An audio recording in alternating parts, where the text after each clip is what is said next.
Bismillahirrahmanirrahim. Assalamualaikum warahmatullahi wabarakatuh. Alhamdulillahi rabbil alamin wa bihi nasta'inu ala umuri dunya waddin. Asyhadu an la ilaha illallah wa asyhadu anna Muhammadan abduhu wa rasuluh. La nabiyya wa la rasulah ba'dah. Bapak Ibu jamaah pengajian sholat taubah yang dirahmati Allah Subhanahu wa taala. Alhamdulillah pada kesempatan malam yang berbahagia ini kembali kita dikumpulkan oleh Allah Subhanahu wa taala dalam rangka belajar ilmu syariat bertahap. Tentu harapan besar kita pada malam hari ini mudah-mudahan Allah Subhanahu wa taala senantiasa limpahkan rahmat, ampunan dan juga ridhonya kepada kita semua. Amin ya rabbal alamin. Bapak Ibu jamaah sekalian yang dimuliakan Allah Subhanahu wa taala. Melanjutkan pembahasan sebelumnya, kita sudah masuk ke bab ahkamul janaiz, yaitu hukum-hukum yang berkaitan dengan jenazah. Sebelumnya kita mengambil bab sholatul istisqa, yaitu sholat dengan tujuan meminta hujan supaya turun yang terjadi di musim kemarau. Sekarang kita masuk ke ahkamul janaiz dan kita sudah mengambil beberapa materi sebelumnya.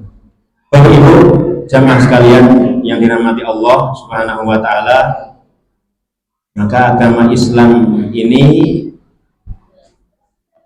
memberikan sebuah alternatif sekaligus memuliakan kita semua sebagai manusia, baik ketika hidup maupun ketika sudah mati atau sudah meninggal. Maka bagaimana cara memuliakannya, di situ yang harus kita ketahui. Maka setiap dari kita memiliki jiwa. Setiap yang memiliki jiwa pasti akan merasakan yang namanya kematian. Tinggal menunggu giliran, kita semua dalam antrian kapan meninggal. Maka yang pasti itu harus kita persiapkan. Maka jangan sampai kita terlena dengan kehidupan dunia yang sejatinya kita harus mengumpulkan bekal, tapi kita terlena malah lalai, enggak mengumpulkan. Yang mana sejatinya dunia ini sifatnya fana, beda dengan kematian, itu sifatnya nyata. Maka setiap dari kita pasti akan mati, entah kapan. Maka perlu kita mempersiapkan diri kita. Bapak Ibu yang dirahmati Allah Subhanahu wa taala, maka ahkamul janaiz ini perlu kita pelajari, perlu kita bahas bersama, karena ini kaitannya dengan al-ihsan, berbuat baik kepada sesama di antara kita. Terlebih ketika sedang sakaratul maut atau ketika sudah meninggal, urutannya apa saja yang harus kita ketahui. Mulai dari kita menjenguknya ketika sakit atau mentalkinnya kemudian ketika memang sudah datang waktunya. Ketika sudah meninggal, maka yang harus dilakukan diantaranya kita membersihkan anggota tubuhnya, kemudian menutup kembali auratnya, kita kafani, kemudian kita sholatkan. Kita persiapkan semuanya dalam keadaan yang terbaik untuk terakhir kali menghadap Allah Subhanahu wa taala, kita yang melakukan untuk saudara kita semuslim. Maka perlu kita lakukan itu semua supaya kembali menghadap Allah dalam keadaan yang sebaik-baiknya. Kemudian Bapak Ibu yang dirahmati Allah Subhanahu wa taala, kita sebagai seorang muslim yang masih hidup, yang masih Allah berikan kesempatan, kita harus memperbanyak mengingat-ingat hadimul ladzat, hal-hal yang bisa membinasakan atau menghancurkan kelezatan, yaitu mengingat kematian itu sendiri, memperbanyak istighfar dan lain sebagainya. Tujuannya adalah supaya lebih siap ketika ajal datang menjemput kita. Aksiru min dzikri hadimil ladzat, ini yang sering Nabi ingatkan kepada para sahabat. Maka ini menjadi hadis atau nasihat dari Nabi Shallallahu Alaihi Wasallam yang harus kita ingat-ingat dalam setiap kehidupan kita. Setiap langkah kita ingat pesan Nabi, aksiru min dzikri hadimil ladzat, perbanyak mengingat-ingat hal-hal yang bisa menghancurkan kelezatan. Yang bisa menghancurkan kelezatan satu, yang paling besar, yaitu kematian. Ketika orang itu sudah meninggal, maka dia tidak bisa menikmati apa saja. Nah, sirna semua kenikmatan, ditutup, sudah disumpal dengan tanah. Karena Bani Adam ini niscaya tidak akan mudah puas. Kalau seandainya dia memiliki segunung emas, pasti akan meminta satu lagi, dan tidak akan pernah merasa puas sampai mulutnya disumpal dengan tanah. Ini wataknya manusia, fitrahnya. Maka jangan sampai kita menjadi yang seperti ini. Maka Nabi memberikan batasan aksiru min dzikri hadimil ladzat, supaya kita tidak terbuai dengan dunia yang fana ini. Kita perlu mempersiapkan diri.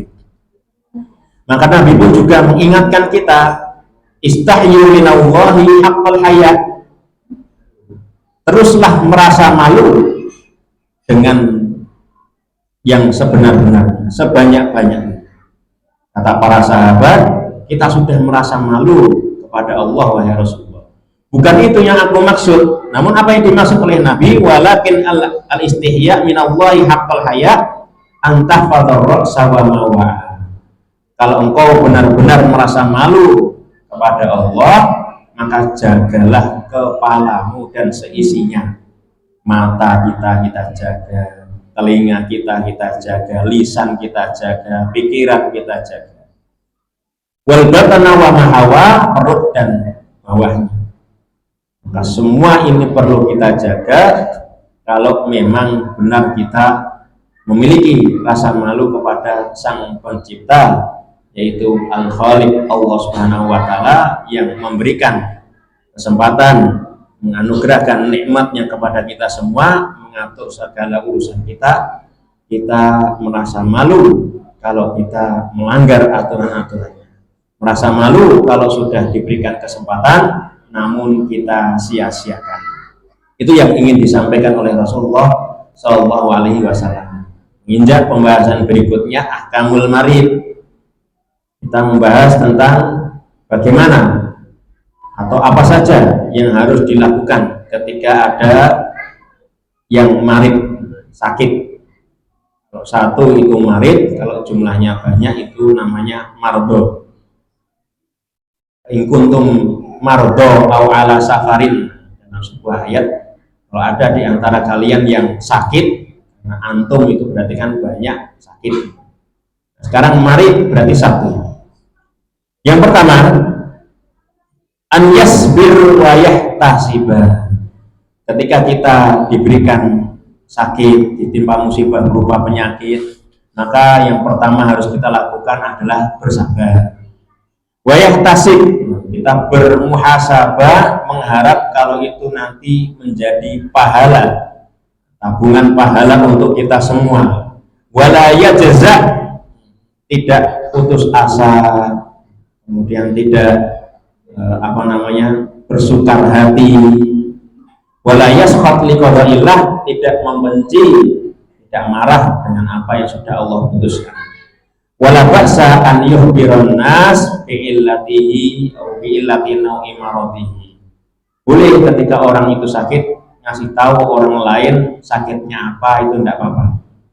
Tapi harus dengan landasan dia tetap ridho dengan penyakit yang menimpanya.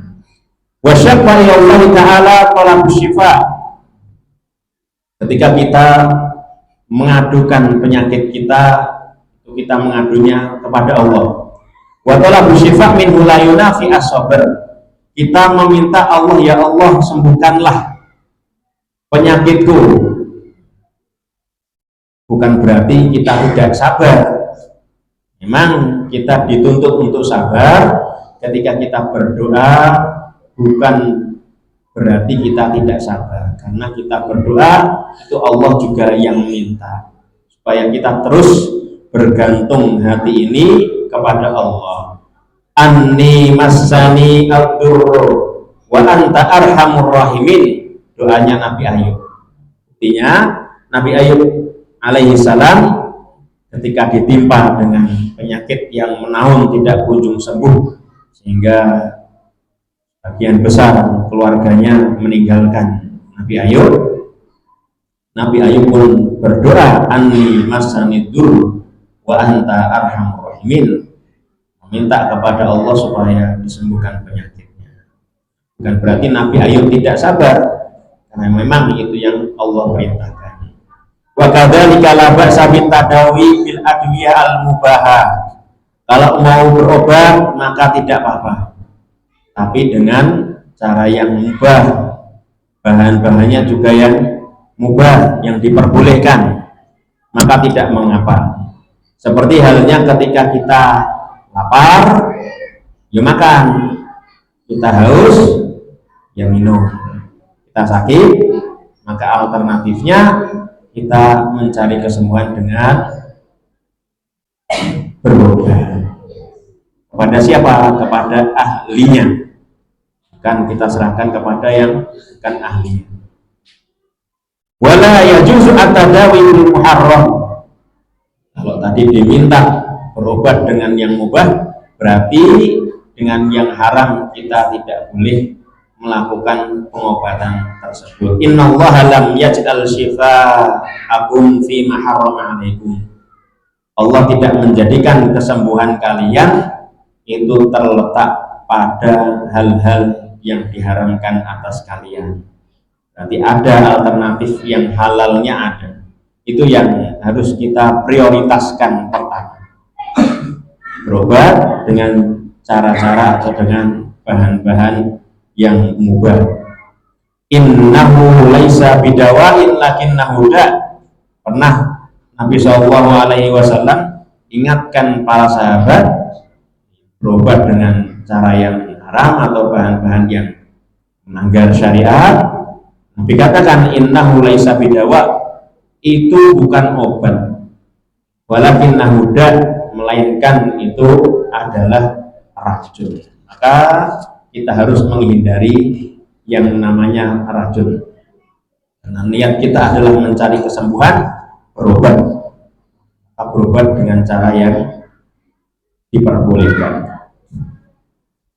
Apalagi yang tidak diperbolehkan, yang berikutnya yuramu at-tadawi bima yamassul akidah. Berobat dengan hal-hal yang bisa merusak atau menghapuskan. Kalau ada kaitannya ini bisa menggoyahkan akidah kita, maka perlu kita berhati-hati. Contoh, takliku tamaim. Taklik tamaim, taklik itu mengalungkan. Tamaim itu tamimah, yang corone wong biyen kalung terus dikai kaya karet ban ireng ngono kae. Kalau hanya sekedar hiasan tidak apa-apa. Namun pada kenyataannya di lapangan itu diniatkan untuk tolak bala. Maka ini bisa menjatuhkan pelakunya ke dalam kesyirikan, karena menggantungkan dirinya kepada selain Allah. Otomatis dia bergantungnya kepada selain Allah dengan mengalungkan kalung tersebut. Al-mustamina al-fadhi syirkiyah, biasanya di kalungnya dalamnya dituliskan sesuatu, mantra-mantra dan lain sebagainya, kayak jambi-jambi, tulisan-tulisan pasti niatnya untuk tolak bala atau biar menjadi apa namanya, dapat keberuntungan dan lain sebagainya.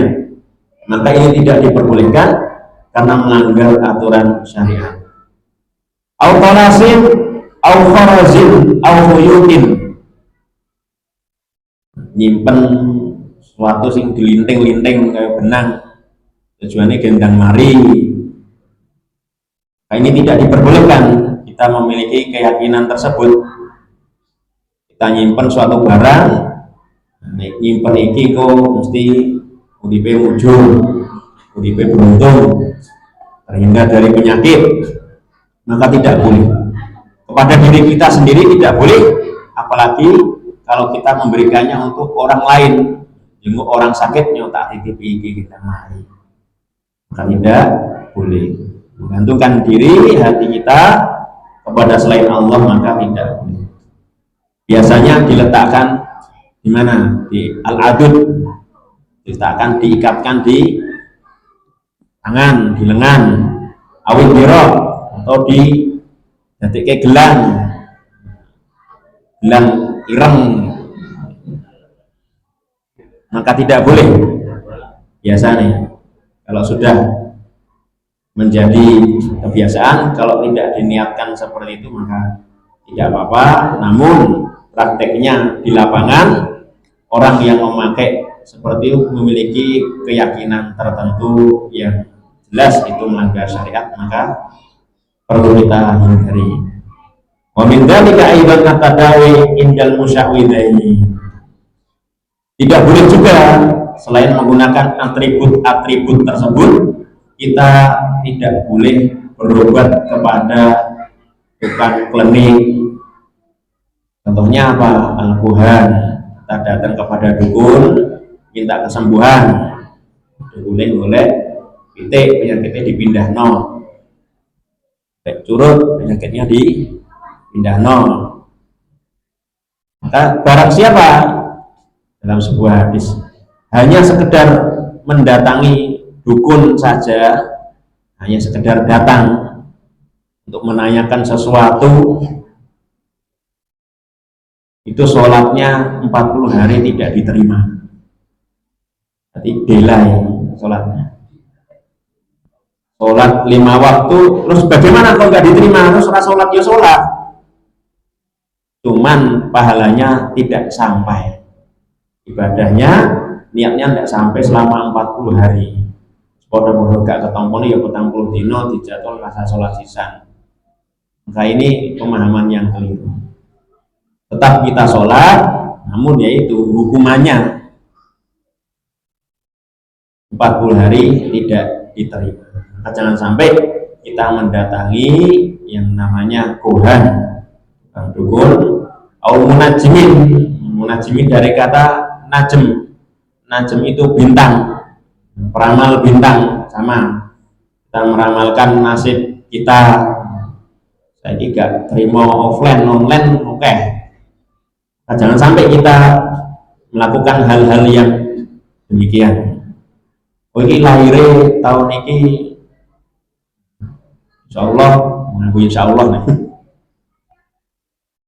tahun 2026 yang depan Anda akan sukses. Hanya sekedar motivasi.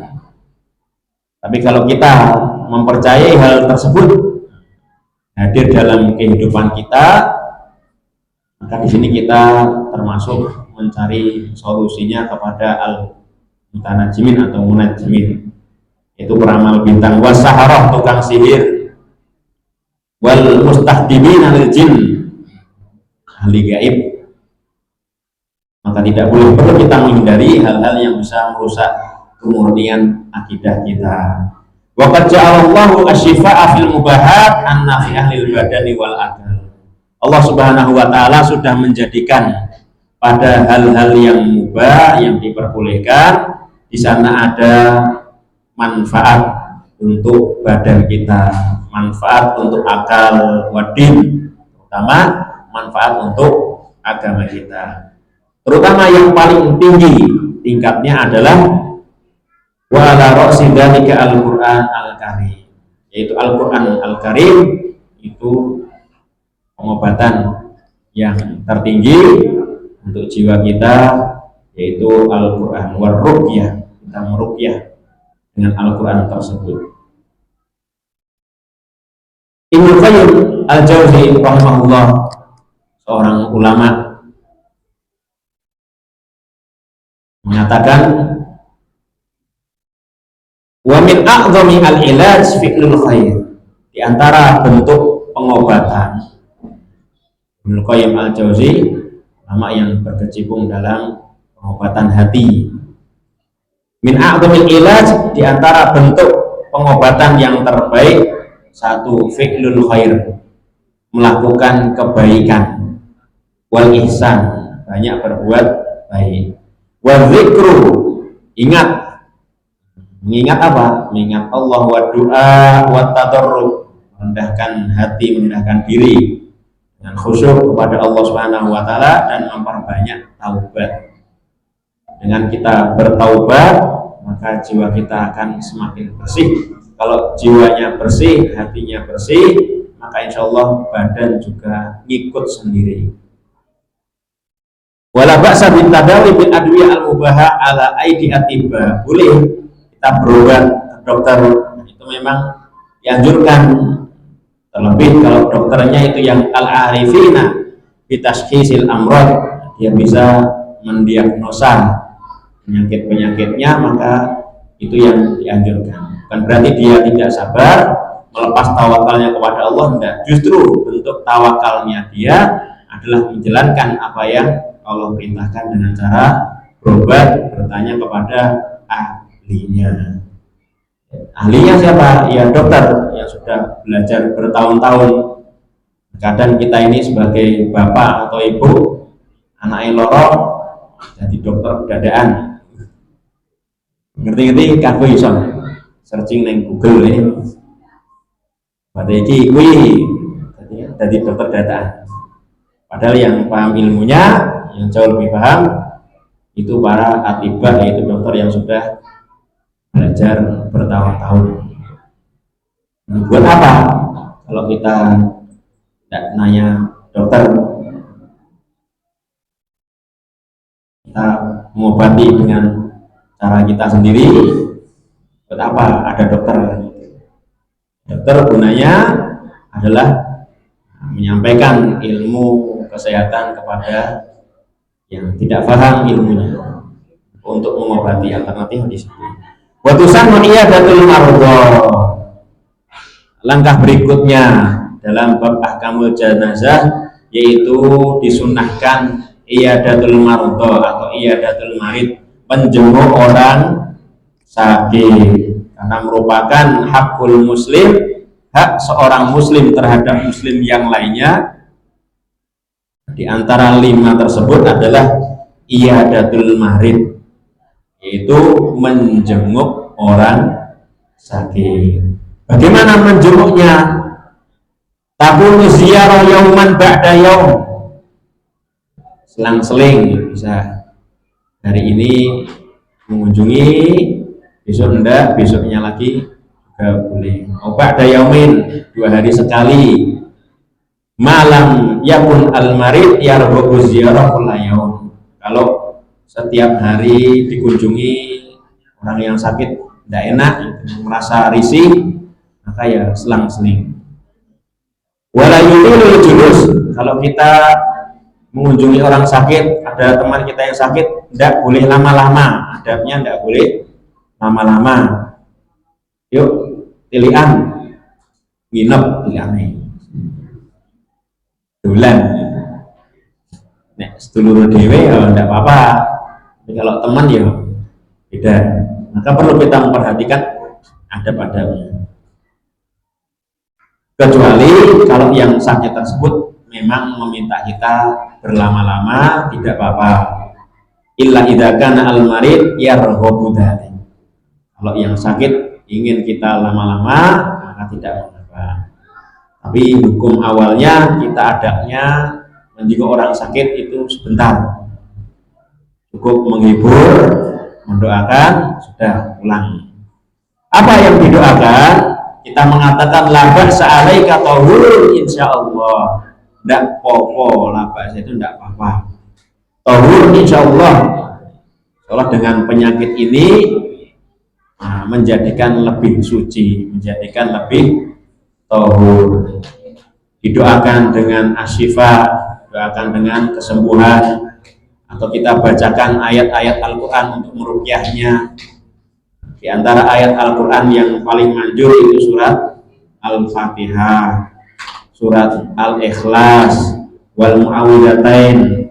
Mu'awwidhatain itu julukan untuk dua surat, yaitu surat An-Nas dan Al-Falaq.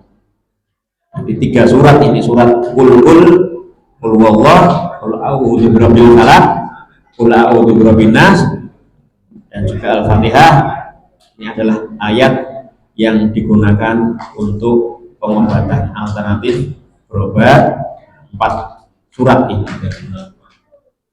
Wa yusannu lil marid.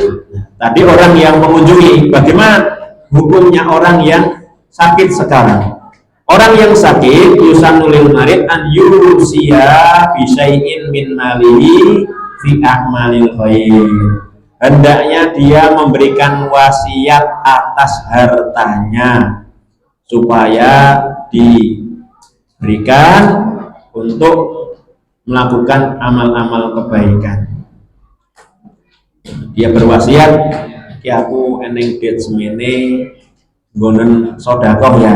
Aku eneng duit semene bagekno ning anak yatim tulung. Ini wasiat. Wa yuhibbu an yusiya, wajib an yusiya bimalihi wa ma'alaihi minad dunya. Selain hartanya, dia juga perlu berwasiat. Dalam hartanya punya utang tidak. Bapakmu duwe utang semene karo kae. Sok nek mati saurno, nggo apa nyaure? Ya mbuh urung eneng. Pokoke aku duwe utang sakmu. Karena kalau utang itu nanti juga yang nanggung ahli warisnya. Karena Nabi ingatkan kita jangan sampai kita ini suka berhutang. Nah, ada seorang sahabat meninggal tapi Nabi tidak mau mensolatkannya sampai ada yang mau melunasi hutang-hutangnya baru Nabi mensolatkannya. Segitunya Nabi mengkhawatirkan kita supaya tidak terjatuh ke dalam lilitan hutang, karena memang nanti itu menjadi besar ketika di akhirat membebani pundak-pundak kita. Utang kita jadikan sebagai wasiat supaya ahli warisnya tahu punya utang berapa ke siapa saja. Au minal wadai, atau kalau ada barang titipan, iki motor dudu ngene Pak Mbok iki titipan aja mbok pe. Maka perlu dikembalikan nanti ketika memang waktunya sudah datang, kembalikan kepada yang punya. Ini tanah juga nggone dudu nggone Pak Mbok sok balikno iki nggone Pak Kae. Maka perlu kita kembalikan. Ini wakaf, sudah diwakafkan, maka jangan sampai nanti ketika bapak atau ibu sudah meninggal terus kalian rebut lagi, karena tahunya kalian ini tanahnya bapak padahal sudah diwakafkan. Maka perlu ada bukti di sana, hitam di atas putih, itu sangat penting. Namun kalau sudah diwafatkan sebagai wakaf, berarti harus ada saksinya juga supaya tahu kalau ini tidak bisa diwariskan karena sudah diwakafkan. Wa hadza matlub hatta minal insani shahih. Yang namanya berwasiat ini memang dianjurkan dan diminta dalam Islam. Tidak hanya untuk orang sakit, orang yang sehat itu harus sering-sering menulis wasiat karena kita tidak tahu kapan kita akan meninggal. Aturannya kata Nabi, ma haqqu imri'in muslim lahu syai'un yusi bihi yabitu lailatain. tidak sepantasnya seorang muslim itu setiap hari, melainkan dia harus berwasiat setiap 2 malam, ya bitu lailatain, 2 malam sekali, maksudnya 2 hari sekali dia nulis wasiat. Illa wa wasiyatuhum maktubatun indah. 2 hari sekali ada paling enggak wasiat yang dia tinggalkan untuk orang-orang yang nanti masih hidup, dia tinggalkan duluan, maka ada wasiat. Jadi lailatain di sini maksudnya bukan benda 2 hari kita nulis wasiat, 2 hari nulis wasiat. Mungkin kalau kebiasaan kita pas dulu ya, sebenarnya ini nulis diari ya, macamnya diari itu sih mencret ben mumpung lawe dimsum. Maka di sini nulis wasiat itu merupakan tips yang disampaikan oleh Rasulullah kepada para sahabatnya dan juga kepada kita semua. Maka menyebutkan 2 malam atau 2 hari ini bukan patokannya, itu hanya sebuah takkid supaya kita lebih yakin lagi kalau menulis wasiat itu ternyata penting. Wa yuhassilu al-marid dhanan billah, orang yang sakit dia memperbanyak husnudzon kepada Allah, karena Allah pernah menyampaikan dalam sebuah hadis qudsi, ana inda dzanni abdi bi, aku sesuai prasangka hambaku. Kita ingin sembuh, berarti kita husnudzon pada Allah Subhanahu wa taala supaya diberikan jalan yang terbaik, terutama kesembuhan di dalamnya. Wa yusannu liman yahduruhu, disunahkan bagi orang yang mengunjunginya, pertama tatmi'uhu fi rahmatillah, terus kita membicarakan hal-hal bahasanya Allah itu maha pengasih, kalau sembuh kita hibur dia. Maka dalam momen di sini yang kita kedepankan adalah ar-raja, kita kedepankan adalah harapan, bukan al-khauf, bukan menakut-nakutinya yang kita kedepankan. Yuk pilihan, ayo pilihan masalah apa cabut untu, aku ingin tanggoku cabut untu malah mati tuh lagi.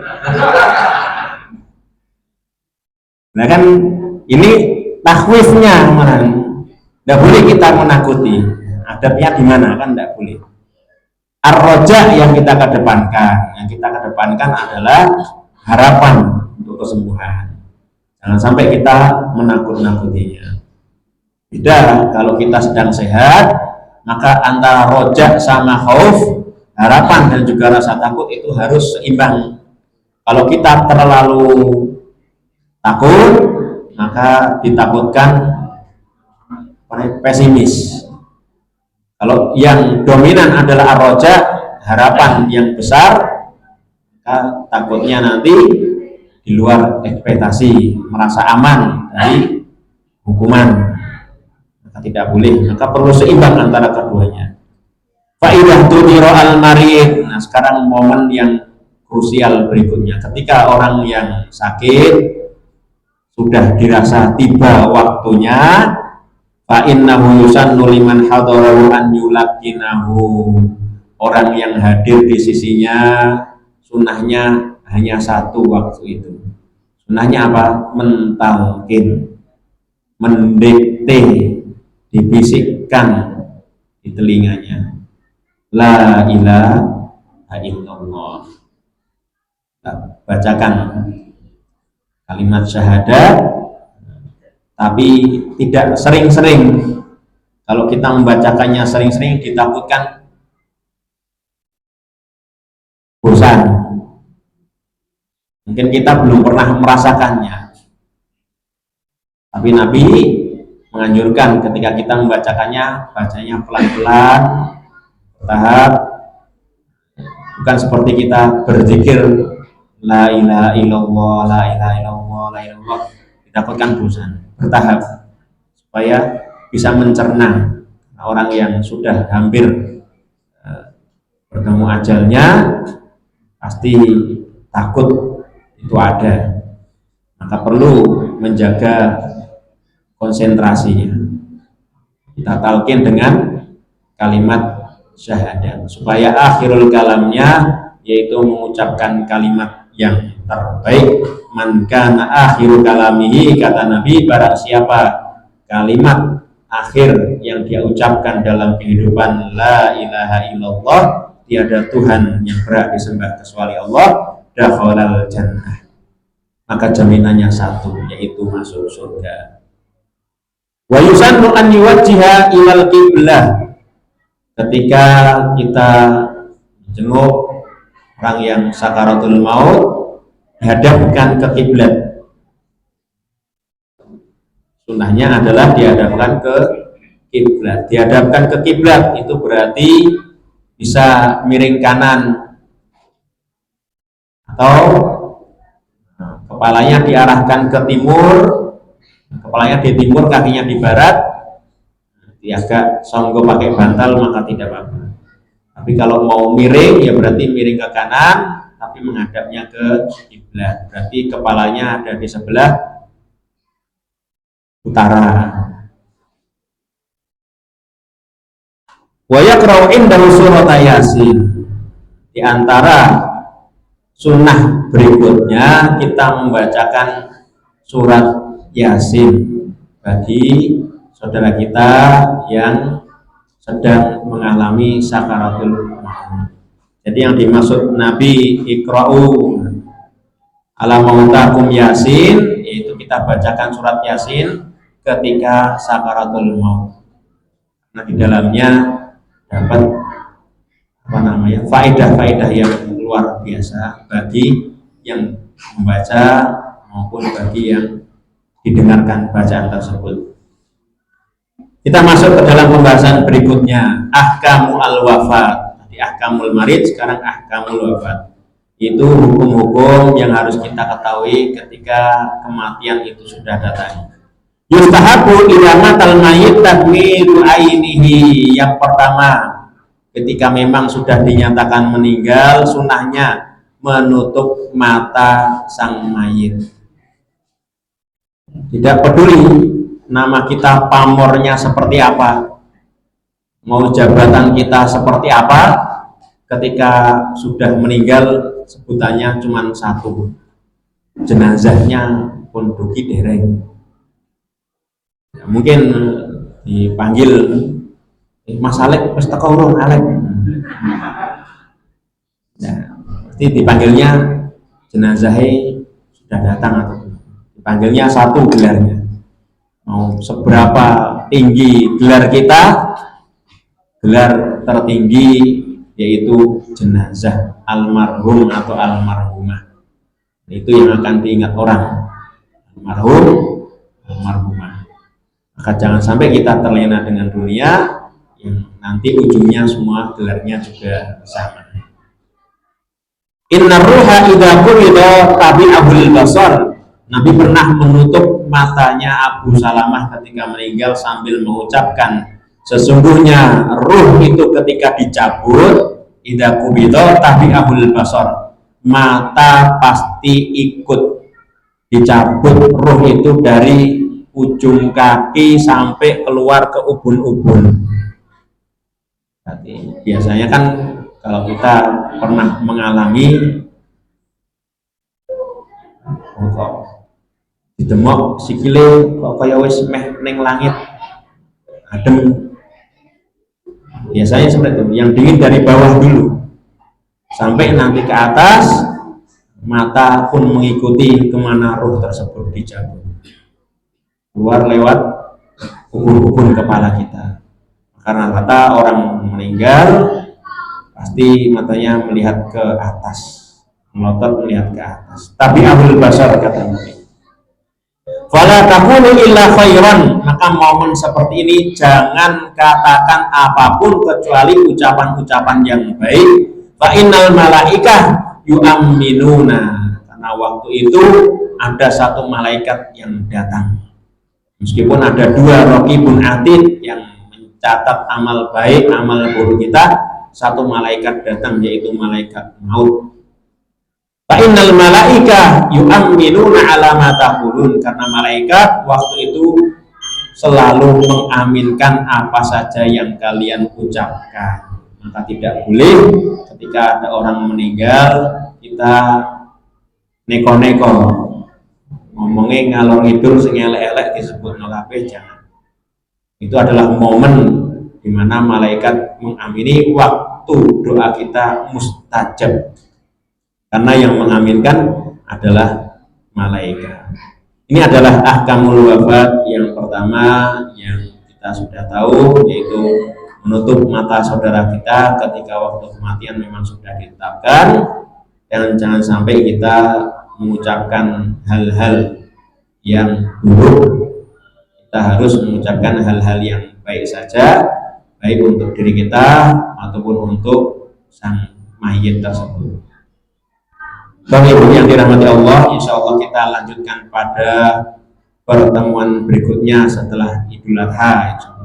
Hari ini pada Jumat keempat, Jumat kelima, Jumat pertama, sholat Id. Nah, insya Allah di pertemuan berikutnya kita membahas ahkamul wafat, kita selesaikan pembahasan yang berikutnya. Insya Allah. Mudah-mudahan bermanfaat. Wabillahi taufiq wal hidayah. Assalamualaikum warahmatullahi wabarakatuh.